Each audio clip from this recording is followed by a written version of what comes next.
Wave 3 of the Booster Course Pass has been out for a while now, and I've been replaying all the courses over and over again. Whenever I get bored, I tend to either play this or Rocket League, so both games I've been absolutely overplaying recently. But with this, I've had enough time to consider all elements of the new tracks from Wave 3. Here's the worst track from a pretty solid wave of DLC.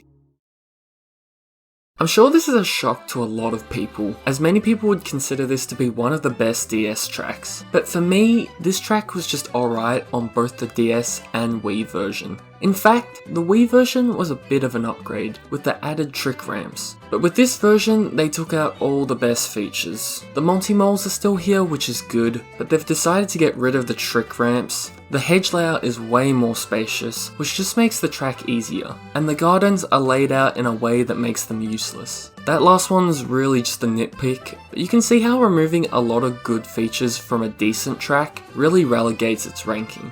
I would consider it to be at the top of C tier, which is really a testament to how good this wave was. But they got rid of the option to go around the loop, so the real question here is, how could I not put it at the last spot?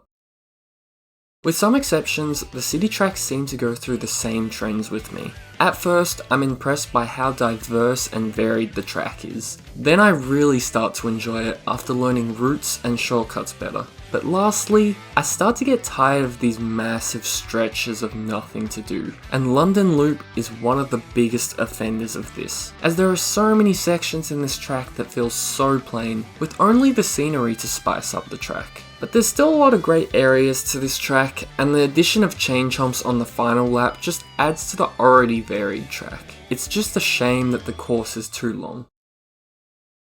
Much like Sky High Sunday from the last wave, I was very excited for this pretty much brand new track, but unfortunately, like Sky High Sunday, I was let down. To be fair, I still really enjoy playing this track. I just don't think it's anything special. It follows the same problem as Sky High Sunday, in that it's essentially one big loop. Granted, there's a path split near the start of the race, which is really fun if you take the top route, but so much of the track feels empty. This is especially apparent with the ski slope. I feel like there's so much you could do with the ski slope, but all we end up getting is 6 spinny peg things. If we look to one of the best tracks in the game, Mount Wario, there are so many things that could have been taken from that track, but instead they put 6 pegs on the track. What the hell? Once again, this is still a fun track to drive, but it's a lot of wasted potential for a really cool theme. Berlin Byways falls into the same trappings as London Loop, in that it has way too many long stretches with nothing to do. But this time, they added cars, so it's instantly a great track. Unlike Shroom Ridge, which is currently my favourite DLC track, the spacing and direction of the cars make them less of an obstacle, but occasionally I find them hard to dodge. Despite the spacing and direction of the cars being easier to avoid, the twisty nature of the track, with the addition of little shortcuts everywhere, makes this really intense to drive on, especially on 200cc. That's definitely where the first 2 laps shine. The third lap is almost completely different to the rest of the track, as you drive past some giant thwomps, then have the option to go through the boost tunnel, and then past this town hall that requires great movement to optimize. Then finally, the track ends with you driving against the cars, which is such an intense way to end the track. I especially love this shortcut that's really fast, but is such a risk when you can't see what's around the corner, and most times you'll just launch it into a car. It's such a great risk/reward shortcut to pass someone in the final segment of the race. Initially, I saw this track and thought, well, another basic GBA track that's gonna take last place. But surprisingly, despite its really basic layout, this track is a ton of fun to drive on. In my impressions video, I described this as a fun action track, which at the time, I'm not really sure what I meant by that. But now, I think I have a definition for an action track. Basically, this is a track that overall is pretty simple, but relies on its fast pace and tight track design. It's a track that most beginners will easily be able to get through, but really optimizing this track takes a lot of skill, and getting better at this over time has really elevated it over the tracks that have a lot more going on in them. I also think it's cool how much this version has changed from the original. This time, they actually put in a lake, and messing with the elevation of the track sets it apart from most remakes of the 2D era.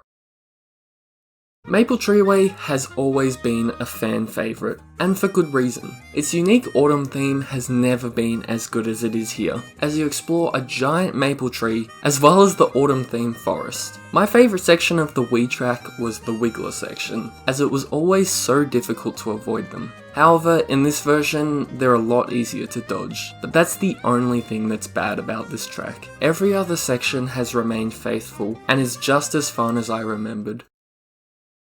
I'm still a strong advocate that Mario Kart 7 has the best track selection of any game in the series, so when Toad Circuit came out in the first wave, I was really disappointed. But Wave 3 completely makes up for that, as they've brought over two of the best tracks in the game. The first one being Rock Mountain. After viewing a lot of these Wave 3 ranking videos, I've found out that people aren't much of a fan of this track, and that's mainly due to this long strip here. To them, they view it as a barren strip of forest that drags on for way too long with not much to do. I can see where they're coming from, but I would have to disagree. At first, you glide over this majestic forest as you get one of the most beautiful scenes in the game. Then you're able to trick off the green pipes any way you want. Then, to spice up this long forest strip, there's a second gliding ramp to which then you can trick off the tree. In addition, if you have any form of boost, there are so many shortcuts you can take. You can just completely skip the whole forest section by boosting on the inside. Or if you have a single mushroom, you can boost to this ramp. Or, if you have no mushrooms at all, you can still pull off shortcuts like this that feel all so satisfying to get right. Overall, this is just a tiny improvement over an already stellar track, so in my opinion, it is well deserving of second place. What else was it gonna be? You knew from the second this track was included in the Booster Course Pass, this was gonna be the best track, as everything here remains faithful with an updated visual style.